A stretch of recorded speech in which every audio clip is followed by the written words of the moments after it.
ಚಿನ್ನಾಭರಣವಿದ್ದ bag ಕಳೆದುಕೊಂಡಿದ್ದ ಮಹಿಳೆಗೆ ಉದ್ಯಮಿಯೊಬ್ಬರು ಚಿನ್ನಾಭರಣದ bag ವಾಪಸ್ ಮರಳಿಸಿ ಪ್ರಾಮಾಣಿಕತೆ ಮೆರೆದಂತಹ ಘಟನೆ ಉಡುಪಿಯ ಕಾಪುವಿನಲ್ಲಿ ನಡೆದಿತ್ತು.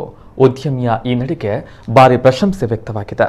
ಶಿರ್ವಾ ಮೂಲದ ಅನ್ಸಿರಾ ಬಾನು ಅವರು ಚಿನ್ನಾಭರಣ ಕಳೆದುಕೊಂಡಂತಹ ಮಹಿಳೆಯಾಗಿದ್ದು, ಶಂಕರಪುರದ ಮೋನಿಸ್ ಚಿನ್ನಾಭರಣ ವಾರಸುದಾರರಿಗೆ ಮರಳಿಸಿ ಪ್ರಾಮಾಣಿಕತೆಗೆ ಪಾತ್ರರಾದ ಉದ್ಯಮಿಯಾಗಿದ್ದಾರೆ. ಮೋನಿಸ್ ಅವರು ಕೆನ್ನೆಟ್ ಬೈಕ್ನಲ್ಲಿ ಕಟಪಾಡಿ ಶಿರುವ ನಡುವಿನ ಚೊಕ್ಕಾಡಿಯಾಗಿ ಪ್ರಯಾಣಿಸ್ತಾ ಇದ್ದಾಗ ರೈಲ್ವೆ ಸೇತುವೆಯ ಬಳಿ 40 ಪವನ್ ಚಿನ್ನಾಭರಣವಿರುವ ಬ್ಯಾಗ್ ಸಿಕ್ಕಿತ್ತು. ತಕ್ಷಣ ಅವರು ಅದನ್ನು ಕಟಪಾಡಿ ಹೊರಠಾಣೆಗೆ ಮುಟ್ಟಿಸಿದ್ರು.